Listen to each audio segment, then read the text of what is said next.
Good morning, Wild fans. It's time for another edition of Mini Ice Minutes for Wednesday, February 17th. Wild played the LA Kings last night for the first time in 2 weeks, and for the Wild, it ended up being a 4-0 loss. Really, not a lot to take away from the game. Wild looked like they hadn't played in 2 weeks, which is kind of what we expected to see.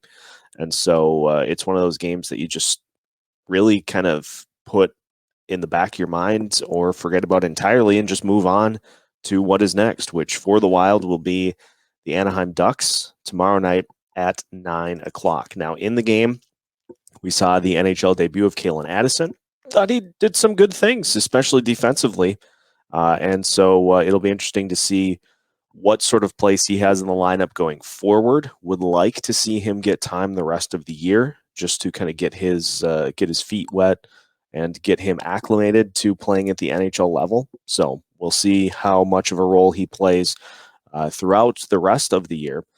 Minnesota Wild power play, though, continues to be just a problem. They were 0 for 3 last night and now 3 of 46 on the season. So it just continues to be a massive problem for this team.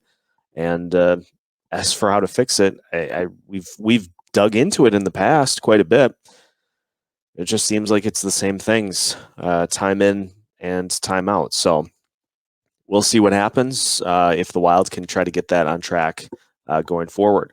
Coming up today at MinnyIce.com, we've got report cards coming up a little later this morning. And we also will have that piece that I teased last night in the Mini Ice postcast from Tim McNiff looking at the Miracle on Ice. That's it for Mini Ice Minutes for today. See you tomorrow.